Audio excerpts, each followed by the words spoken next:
Sa puntong ito, makakausap natin si Palace Press Officer Undersecretary Claire Castro. Magandang hapon po, Attorney Claire, at welcome back sa Arangkada Balita.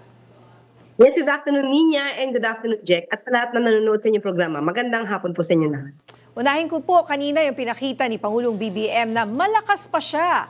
Patunay raw na fake news ang mga nagsasabing, naku, namatay na siya o may sakit ang presidente. Pinakita niya nag-jumping jacks, nag-jogging, kahit nakabarong. And he looks great, actually. Oh. Yes, no, Nina and Jack, ang sabi ng mga taga-media rito, yung miyembro ng MPC, napatunayang walang sakit ang Pangulo. Sila daw ang may sakit, yung mga taga-media, dahil nahirapan talaga sila na tumakbo kasabay si Pangulo. Yun yung biroan na nangyari dito sa MPC kanina. Yes nga, Attorney Claire. Talagang napansin ko nga, partner, di ba diniscuss ko ni siya last week, parang medyo nagdo-double time itong mga control man sila or ano, yung mga nagkakalat ng narrative na may sakit yung Pangulo kasi may pinagtanggol ko pa nga isang dating ko kasama sa ABS Tapos ako yung pinotakte ng mga troll kasi sinabi nga nila na kesyo fake daw yung ginagamit na ano. Bakit kaya nagkaroon na biglang effort na ganito? Tingin mo part ito ng tactic kasi bukas na yung hearing ni VP Sara Duterte? Malamang, Jack. And merong isang nabanggit sa atin, no, may isang political analyst na ito mga fake news peddlers na nagkalat ngayon talaga. As in talaga, double time talaga sila sa paggagawa ng fake news. Ay maaari itong senyales ng binubuo nilang pag-disturb guys ng gobyerno. At hindi lang yan, siguro nga dahil may mainit na magiging issue, instead na mapag-usapan itong impeachment na inihahain para kay VP Sara, ang gagawin nila ay gumawa ng kwento para mapag-usapan, para kung ano man yung tatalakayin siguro sa impeachment, ay matabunan. At alam naman natin, di ba, Jack and Nina, na pag sinira nila ang Pangulo, alam naman natin kung sino ba yung gusto nilang iangat. Diba? Ano po ang reaksyon ninyo sa statement ni Baste kahapon na isang ulo lang naman ang kailangan namin, ang ulo ni Bongbong Marcos? Ano po ang reaksyon nyo dyan? Alam mo siguro kapag binanggit natin ang pangalan Duterte, nandiyan naman yung pagbabanta.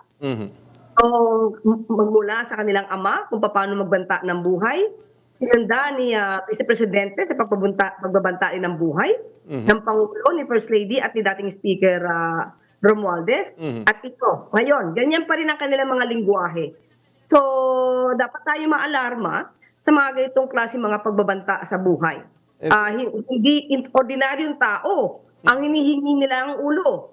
Ay sabihin lang hindi literal ito. Yes. Pero ano ang ibig sabihin ng hinihingi niya yung ulo ng Pangulo or target nila yung ulo ng Pangulo? And Attorney Claire, pag pinakinggan mo, partner din, di ba? Parang reminiscent yung pagkakasabi niya. Ito din yung sinabi natin ng kanyang kapatid na kasama sa articles of impeachment. Yung nagkaroon ng threat. Di ba? Halos ganun din naman eh. Ito, hindi nga lang, pwede niya lang maging lusot eh. Hindi naman literal yung ulo na hinihingi namin.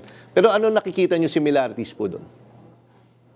Parang sa ating nakikita, parang sanay sila at ganun yung kanilang gawi kung papaano nilang hindi pahalagahan ang dignidad at ang buhay ng isang tao. Hindi dapat ganyan na maging mamuno sa ating bansa. Dapat mayroong paggalang sa karapatan, may paggalang sa buhay, at hindi lagi may pagbabanta. Papunta naman po tayo dito sa oil crisis. Ano po ang masasabi ninyo sa mga kritisismo na tila kulang daw ang ginagawa ng ating gobyerno para sa mga apektado, lalong-lalo na po ang ating mga tsuper? Actually, Nina, marami naman talaga maaapektuhan. Hindi po ito ginusto ng Pangulo, hindi ginusto ng administrasyon ang gyera dito sa Middle East. Pero lahat ng pwedeng ibigay na ayuda, tulong, subsidy, pati sa mga ibang, kahit na hindi sa transport sector.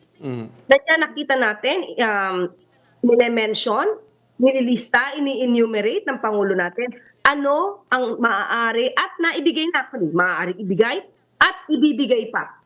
At ang naibigay na. So, ang dito sa atin ngayon, Nina, hindi natin kailangan magpintasan o magturuan. Ang kailangan ng Pangulo ngayon at ng administrasyon ay sabay-sabay tayong magtulungan. Yun ang hiling niya.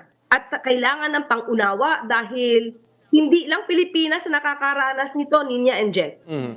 global oil crisis ang nararamdaman. Buti nga tayo kahit papano ay salamat sa tayo sa Diyos at tayo napagbigyan Opo. na magkaroon ng magandang negosasyon sa bansang Iran, na tayo ay makonsider na non-hostile. Ilan lamang pa napapayagan dito ng bansang Iran.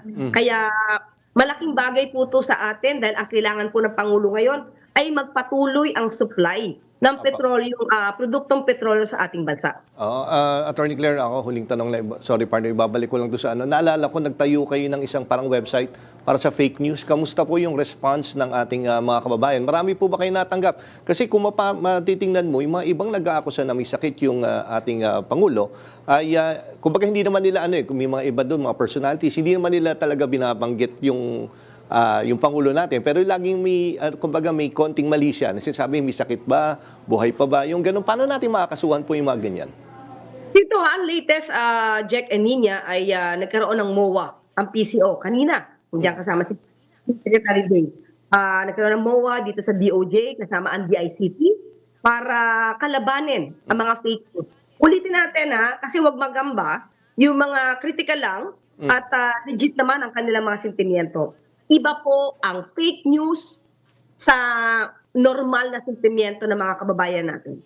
So dapat magkaiba yon. Kasi hindi po pinagbabawalan, hindi po binaviolate ng Pangulo ang freedom of expression. So nandiyan pa rin po yan. Iba po ang fake news, yung intentional na gumagawa ng ng misinformation, and at the same time, ang kanilang binubuli o hinaharas o sinasabing fake ay yung nasa mainstream media pa. Okay. Alright, maraming salamat po sa inyo, Attorney Claire Castro.